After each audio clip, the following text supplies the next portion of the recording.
I am Juma Muhammad, your host. This is Grammy Awards weekend, and I am here with Pacific Mambo Orchestra.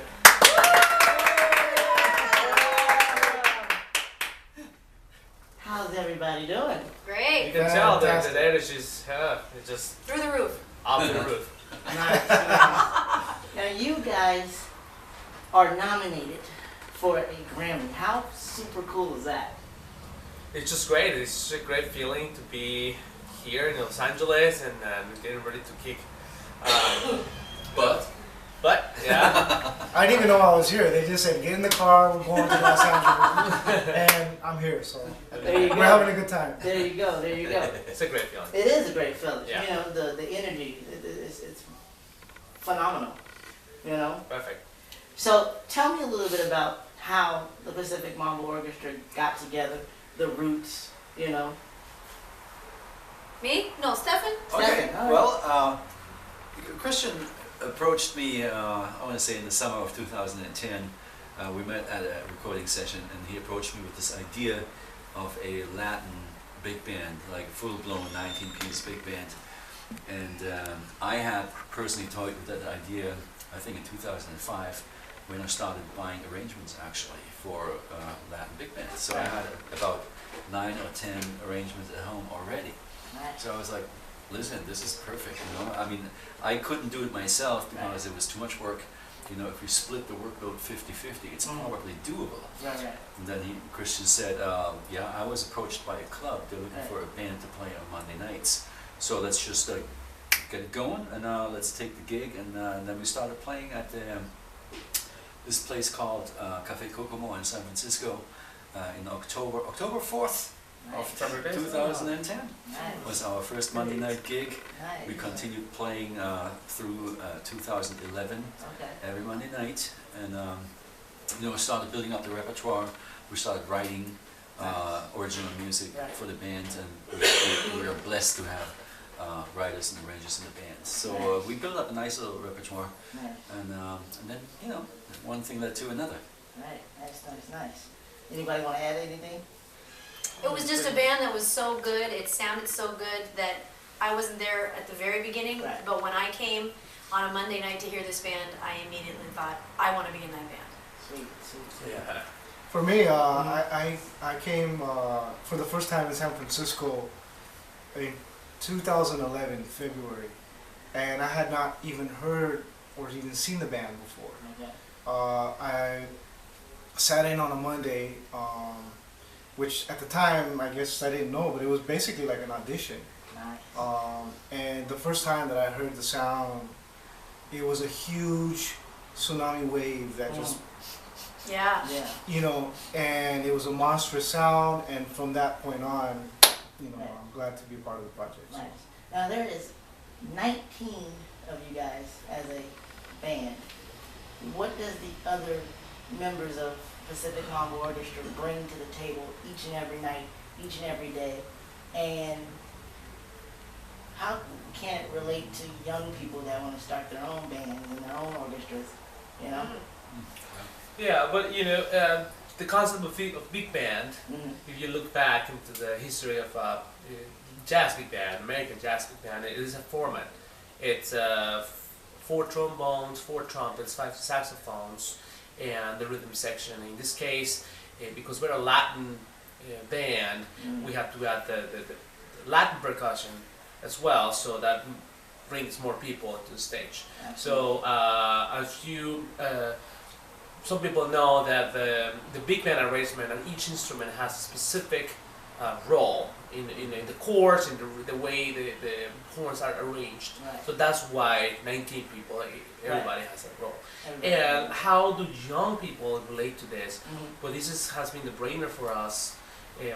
How can we crossover, not only for jazz followers, Right. or for people that have a background in jazz and Right.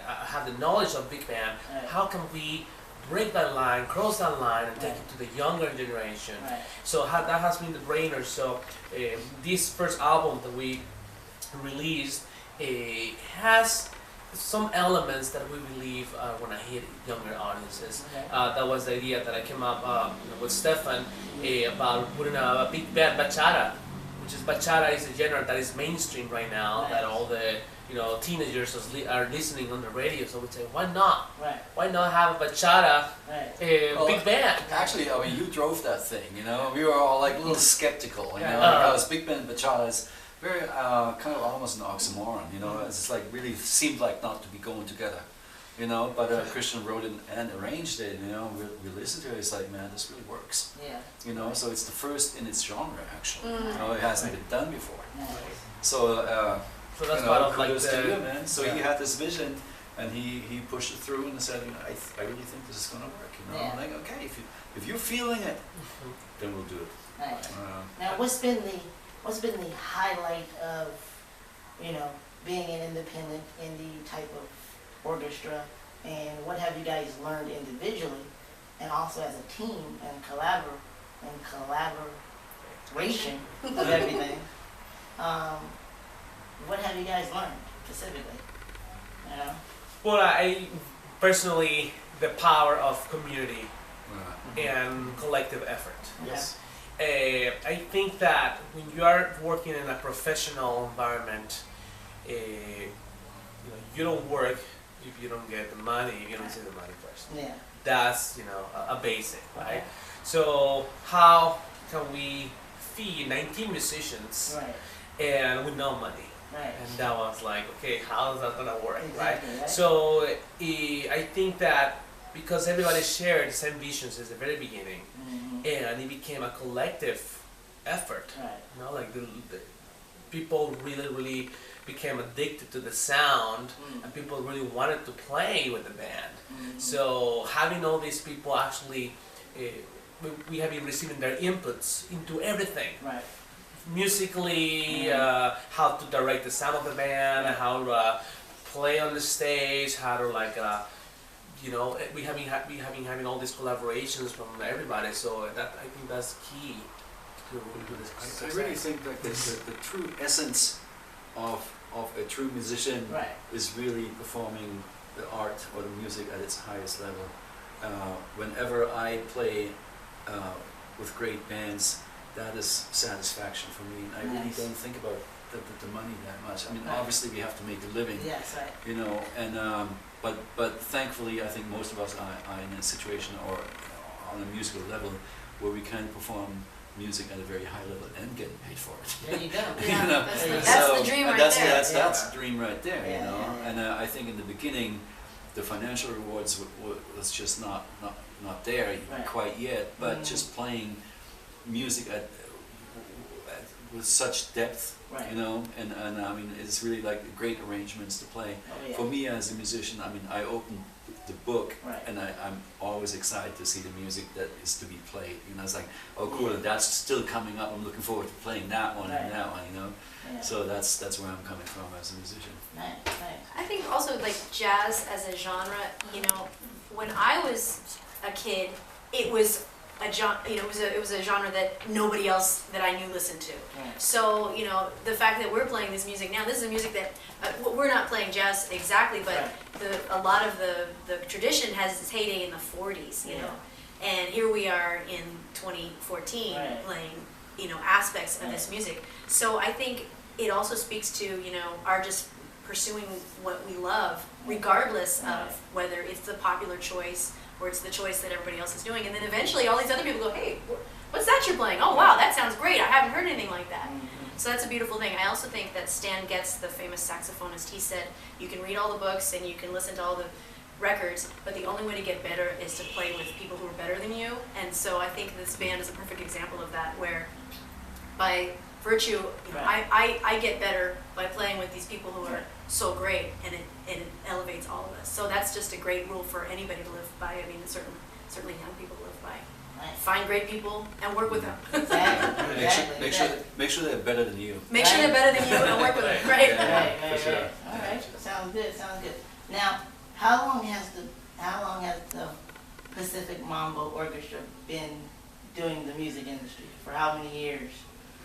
Well, it's Collectively? been Collectively. Yeah. You mean as a band? As a band. Together, it's been only 3 years for Nice. us. Nice. Since the very beginning, as I said, 2010. 2010. We have been, since day one, we never stopped performing. Nice.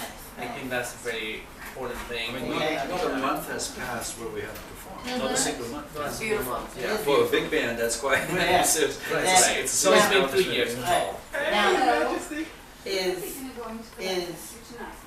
the Pacific Mambo Orchestra, do y'all have a certain model or a certain individually or collectively person of role model to you guys that you'd like to incorporate into the Pacific Mambo Orchestra or in your music, in terms of music?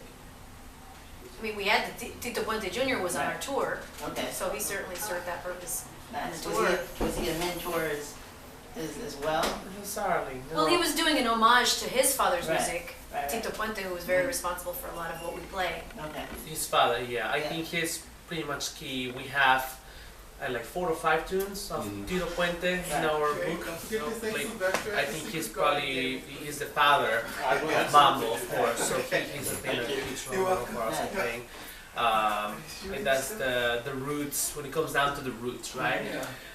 Who would we like to incorporate in our music? I mean, like as a guest artist. well, no, not as a guest artist, just you incorporating their sounds, maybe to contribute to, you know, the Latin flavor in the orchestra. I can give you 2 names. Okay, One is Jose Lugo, big band. okay, He released an album a couple years ago. It was like when I listened to that album, I'm like, okay. That was a big influence. I was a big on influence the for tour. us, for even Stefan. We listened to that record. It's so inspiring. right, And personally, the Gordon Woodwind Big Band okay. is a band from LA. When I've been following their music, and for me, just like how this guy comes down to all these ideas. So for me, I think that those are the 2 people that I'm like, okay, Yeah, I want to have like a hybrid that combines, both of those worlds, jazz world and the Latin world, of course. But right, And as far as big band goes, I mean, Right. and we have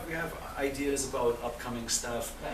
where we kind of want to go more into like crossover pop maybe. I don't know. I just have like a sound in my head. Right, a vast imagination. Yeah. So we're really good with that. You know, we think big and Right.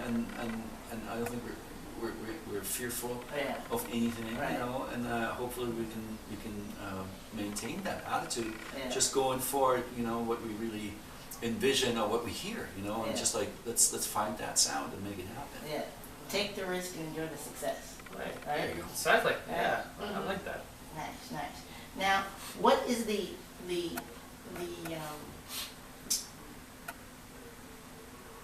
what is, or what would you like to say to young people worldwide about, one, education, dreams, and goals in general? Education, dreams, and goals. I mean, education, we live in an age of miracles and wonders, as I've heard people say. Everything is available to you right now. If you Yeah. think of a sound, you think of a musician, in Yeah. 30 seconds, you can find it on a computer, you Right. can listen to it. Right, So, but as Spider-Man's uncle said, with great power comes great responsibility. I like that. right, And so, you know, you have to manage like the flood of information, you know, and you have to pick and choose. So I feel like I don't have a music degree. I'm very self-taught in music, but I've continued to learn. I don't even have a college degree. I've always found the information that I needed when I needed it. yeah, So I don't really think anybody in this era right, has any excuse not to learn everything there is to learn, because we Right. have so much information at our Right. fingertips. Right. Maybe if you live way out of the way, yeah, far away from something, I mean, we do live in, you know, a major city, Right. but in San Francisco and Right. Bay Area, but there's so much available to you. So you can find, and this orchestra is a perfect example of all that information just coming together and expressing itself in a beautiful way.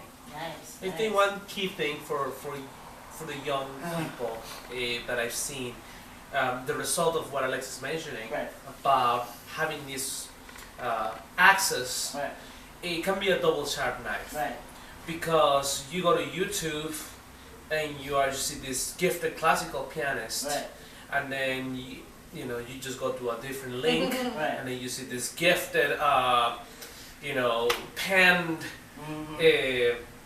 player, Right. or and then you see all this diversity of talents. Mhm. So I think the challenge for young people, this is a challenge that we didn't have before, Right. is to narrow their efforts into what they want to do. Right. Because I mean, if myself, I go to YouTube and I want to be everything. Exactly. You know, I want to be able to play bass like the guy does it. I want to be Right. able to produce like the guy does it. I want to be able to play, the guitar, the piano like this other guy. So it's an invasion Mhm. of desires Right. and inspirations. Right. So I think that that's the risk for a younger generation Mhm. to narrow what they want to do. Absolutely. Because I've Focus. seen that you want to do so much of everything, Right. but to become good at something, I believe that you have to focus Right. on one thing, on a specific Absolutely. thing. So I think that's a major challenge. So my best advice would be just concentrate on one thing, Right. what you like best, Right. okay, and pursue it, Right. okay. And Absolutely. that, I think that's a real challenge with all this Yeah. exposure. Absolutely. Yeah. I'd say follow your heart. Mm. I'd say follow your heart, be passionate about it. Nice. And I once had a dilemma that I spoke with a professor, Mhm. and my question was, I'm at a crossroad. Do I choose something that I could potentially be really good at, Right. make a lot of money, Right.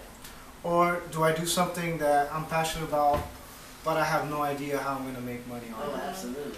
And I chose to follow my passion, Right. and the success will follow you. Absolutely. So that's what I would say to young is I'd say follow your passion, Right. and the success will find you. Absolutely. It's a scary thought, and it's a scary road sometimes. Absolutely. And it's nothing is safe or secure, Not at all. and Yeah. it's really trusting in the universe that the universe will supply Mhm. and be there if you put your trust forward. Absolutely. You know. Work hard, So and when you work think you hard. work harder than that. Exactly. Beyond your means. Right. Yes. And when everything comes down to like practice, Mm. practice, practice. Right. Yeah. So practice, That practice, makes practice, sense. and believe. Because Right. I mean, I felt like with this tour, this band, Mhm. the Grammy nomination, there was Right. just this, it was this snowball effect, but we all, there was a belief. Mhm. And you never knew where that belief was gonna go, but everybody just kind of got onto that belief and shared it. And I Right. think that nobody ever tried to tear it down Right. among us in the Right. orchestra. Nobody ever said, nah, don't believe that. Right. That's Don't true. don't That's pin your true. hopes on that. Right. Yeah. Right. Right. Never happened. Now, in the music industry and what I've known and what I've experienced in 14 years, and once again, thank you for allowing Star Chat Magazine to interview you on Grammy weekend for our 14th anniversary celebration. And Woohoo! Thanks to you guys. Congratulations to you. Yeah.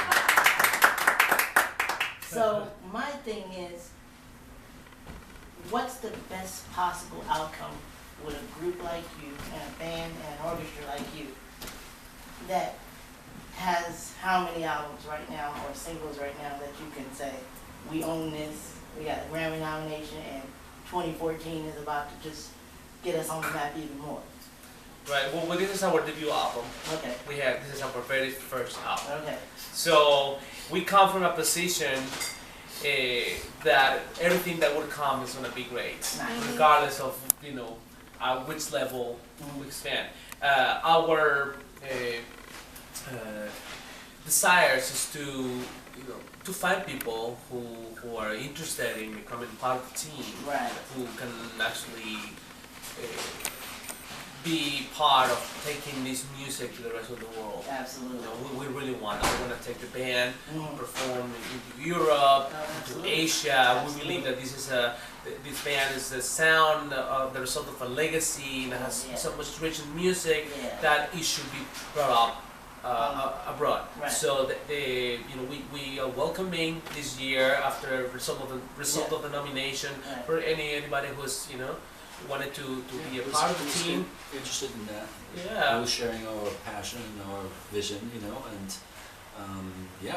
welcoming people Nice. into our team, and we found our publicist, Yeah. and she's Shout out to Miss Jackson. Miss Yeah. Jackson. Yeah. Miss Jackson, exactly. So Yeah. we have found great people on the way, Nice. and I Nice. think we'll find more great people on the way in the Absolutely. future. Absolutely. One other last question.